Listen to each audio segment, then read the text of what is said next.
Right now, in fact, it's Tropical Storm Ian bearing down on the Caribbean. This is video from today of the Cayman Islands. The storm, though, could reach Category 4 hurricane status when it gets to the Gulf of Mexico, which is on Florida's west coast. And this is the latest forecast cone from the National Hurricane Center. It's unclear where exactly the storm may hit, as Scott will tell us more about momentarily. But you can see the Gulf Coast of Florida and the Panhandle are in the so-called cone of uncertainty.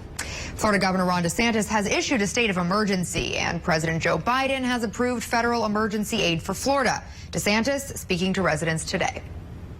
Anticipate, particularly the closer you are to where the eye of the storm makes landfall, anticipate power outages. That is something that will likely to happen with a hurricane of this magnitude. Anticipate fuel disruptions. That's something that could happen with a hurricane of this magnitude. And also anticipate that in certain areas of the state, if you are in a very vulnerable area, there may even be evacuations that are issued.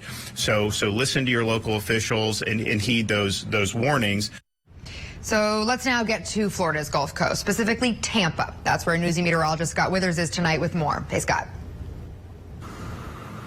Lindsay, Ian is still getting its act together, getting organized, gaining strength down in the Caribbean. Then it's going to make a really hard turn and come up into the Gulf of Mexico. We don't know where it is going yet. The models are moving it back and forth. It is edging to the west, but we don't have an exact landfall yet. Here in the Tampa area, you can see behind me here, residents have been out here all weekend long filling sandbags. Just here, thousands of sandbags filled right behind me. The line to get in here over 2 hours long to get up here to the front, fill 10 sandbags, and take them home. Residents telling me they're not so worried about the wind here, but it is the flooding. This city floods during a thunderstorm, so if we have a powerful hurricane coming through, they're worried that the storm surge is going to be backing up into the neighborhoods. That's why they're filling up these bags so they can protect their homes. As you can imagine, at the grocery stores all throughout the Gulf Coast, people are stocking up on food, water, bread, non-perishable meats. They're clearing out the shelves at stores there in case they get knocked out of power or water for a few days. They'll have supplies. Now, Florida Governor Ron DeSantis is encouraging everyone along the Gulf Coast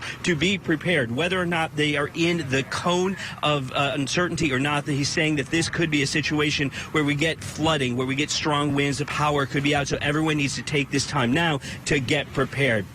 And, Lindsay, as I was saying, we don't know where this is going to go yet because it keeps nudging left and right. A couple of the major models are disagreeing on where this thing is going to come ashore. It is likely going to rapidly intensify, become a Category 4 hurricane in the Gulf. But by the time it reaches the coastline, wherever that may be, it is going to lose some of its power. It's still going to come along ashore somewhere in the Gulf Coast by the end of the week as at least a Category 1.